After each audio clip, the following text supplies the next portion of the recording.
So Jackson, I really want my cat to do this. And not that. Hey Ethel, how you doing?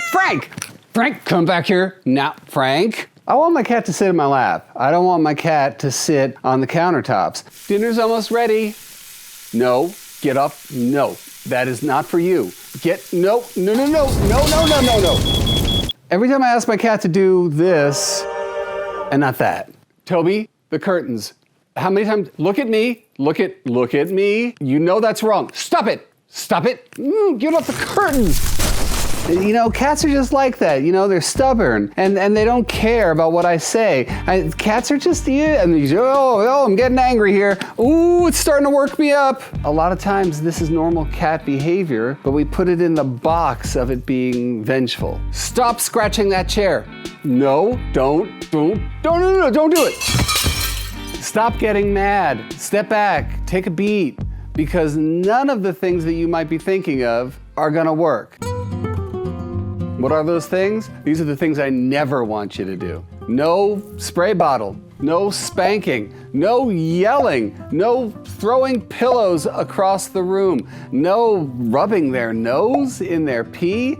Do not scruff them, pick them up, put them in another room. These are all punishments without any positive behind it. If you are using a squirt bottle, and if you haven't seen me talk about this a lot, check out this video, but if you're holding that squirt bottle and you're spraying your cat and you're saying no, then really they're just making them afraid. And by the way, they're afraid of this, which is attached to this, which is attached to this. I mean, think about it. If every time your cat does something you don't like, whatever that is, and you spray them with the squirt bottle, and they run away. You go, okay, well that worked. So do you think that when you leave the room, they're still going to avoid that thing? Of course not. It's you they're afraid of, not the act of scratching the couch. So all you gotta know is when you leave the room, it'll happen. The things that I'm gonna give you right now are effective because the environment does it. You don't do it, but every single time they do an action, then they get the no. So that's why I'm here, to give you acceptable no's that might lead to acceptable yeses. And by the way, some nevers as well. So let's get going. So let's say that you had a child, you come home and there's just magic marker and finger paints and crayons all over the wall. You get all angry. Go up to your room, think about what you've done. Come home the next day, same thing. Every day it's wiping off the walls, getting angry, punishment, whatever it is, and every day same thing. So you see the futility of constant punishment, and all you might have had to do is buy that child an easel. Not on the wall, on an easel. No, yes. How does that apply to cats? That's what I'm talking about. So let's take the countertops or a table for a good example. Oh my God!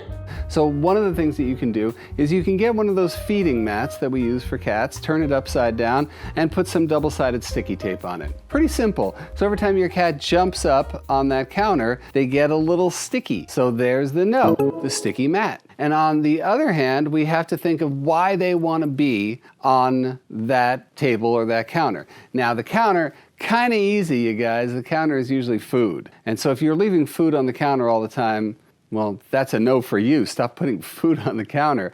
Another no in this instance is one of my favorite little gentle no's, which is an air canister that has just a little electric eye to it. And if they cross that path, then there's a puff of air that comes out and a little sound. And it basically lets them know every time you jump up here, nothing good's gonna happen. See how this works again? The environment does it. You have nothing to do with it. You set up that can, every time they jump up, it happens. But then the yes becomes, all right, the kitchen itself is a place where we all gather, where things happen, where energy is high. So let's give them an acceptable place to be. A cat tree on the edge of the kitchen, that's where a yes happens. So no, I don't want you here. So there's the sticky yes to a cat tree, and you can lead them to that place with jackpot treats of some sort or another. If you're doing this, let's say it's cooking, you're doing this, nope, sticky mat on that counter. But yes, this is the place where we go to get jackpots while mom or dad are cooking. Get it? No, yes. What's the never? Never. Scream at them and throw them off the counter. Hey, you know what a big yes is? A yes is you hitting that button that says, I subscribe to this channel because I like the content on this channel. And oh, by the way, next to the button where you subscribe is the button where you can join. And join makes you a Mojonaut. And Mojonaut makes sure that you get all kinds of fun stuff all month long. Check out that button and you'll see everything from bonus content to exclusive live streams. You will be happy to become a Mojonaut.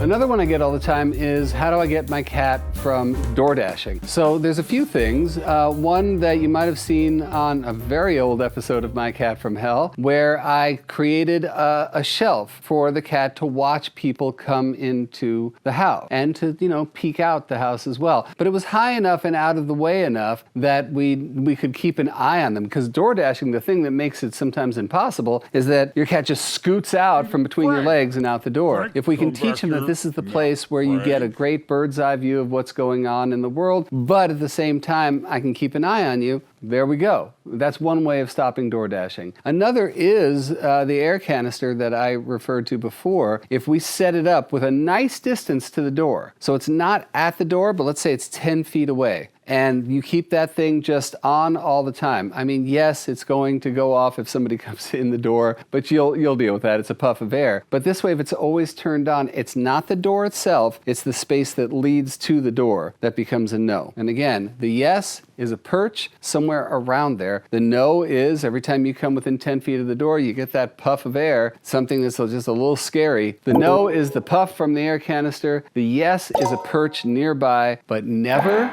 just kick your cat out of the way. And also, never yell at your cat after they've dashed out the door. You want a surefire way of your cat not coming back in? That's the way to do it.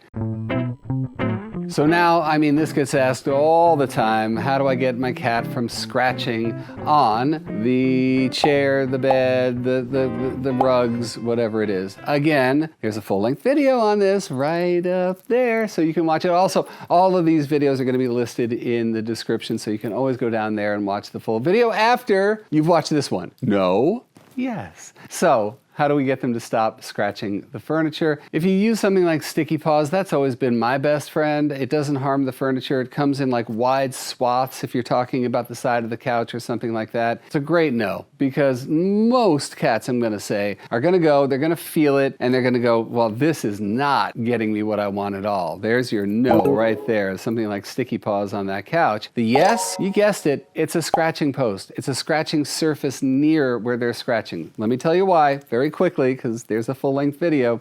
A lot of times, if you think about it, your cat's scratching the couch or your bed. Those are the two big ones. And one of the reasons is that your scent is really strong in that area. So they're gonna wanna complement that scent. So the yes has to be right near that no. You wanna have that scratching post right near the couch. So there is your yes right next to your no. And I'm telling you folks, it works. It's not permanent. This is a training tool. You're not always going to have Sticky Paws on all your stuff. It's just, if they do it 4, 5, 6 times and you're noticing they go to that yes, you can let it go, because now they've learned no, they've learned yes, and you never have to resort to the never, which is, get away from the couch. Stop it, scream, scream, yell, chuck something.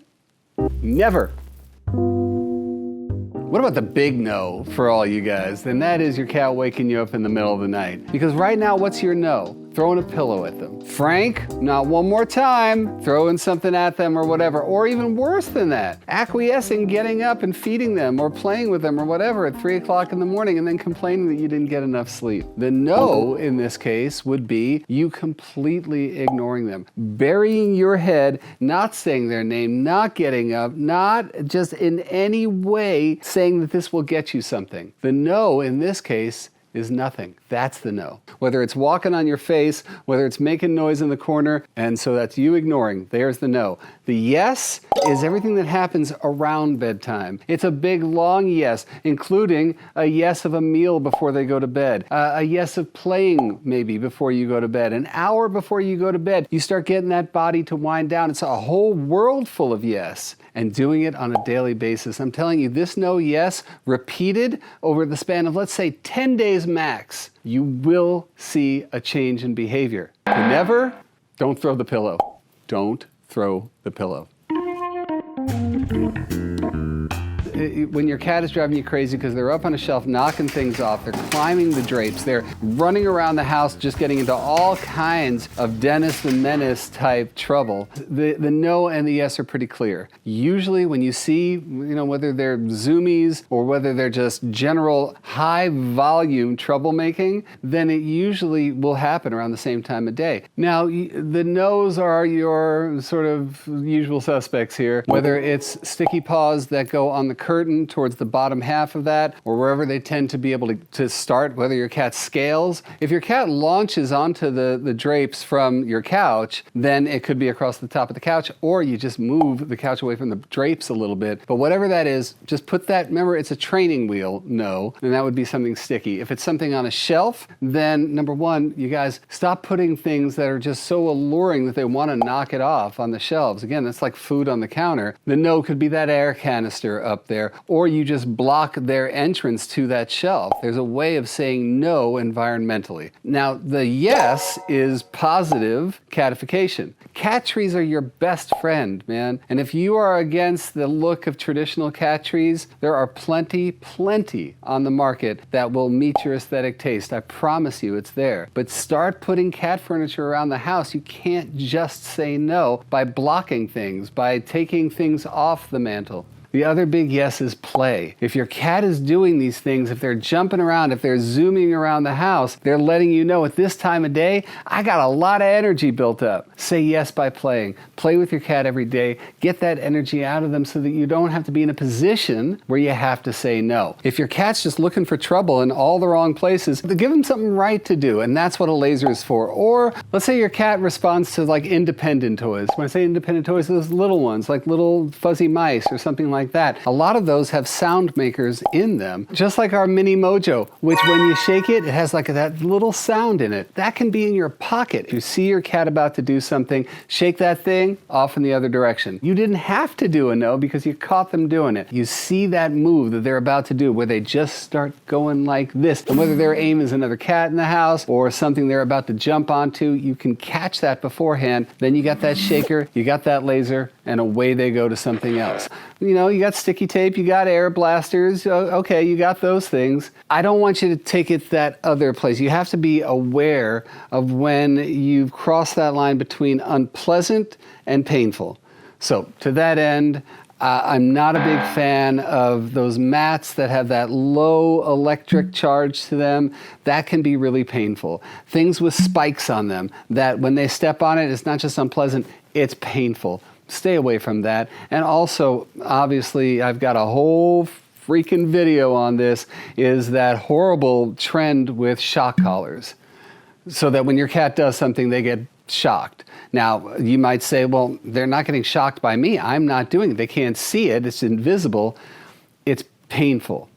You can go with uncomfortable or not desirable, but don't go to painful, and know that line. Hey, most of everything that I use for no's and yeses could be found on my store right here. So whether we're talking about the book, so you learn about catification, whether we're talking about sticky paws, or Scat the air canister, or interactive toys, or independent toys, or anything I mentioned, check out the store. Should you feel bad because you've done these no's in the past? No, you shouldn't. The thing is, you're doing the first yes, which is watching this video, and you're thinking to yourself, well, maybe there's a better way than the way I've done it in the past, and I'm willing to learn. And that's all that this is about, the willingness to just switch up your frame of reference and see this whole thing as a relationship, as a point of compromise, instead of just trying to get your way all the time. Lay down the rules. That's not what you have to do. And so, like I said, you're watching this, and that's the first yes. Now, if you continue to do things that are destructive to your relationship just because you wanna, then maybe I'll judge you. You know what I mean? Like I say about declawing all the time. Do I judge you for doing it in the past? No. We can learn as much from our animal family members as we do our human ones. You got me? Yes, you got me. And then you're like, no, I'm gonna go and break out that water bottle. No, never. No, yes, never. No, light and love and mojo to you. Take care, everybody.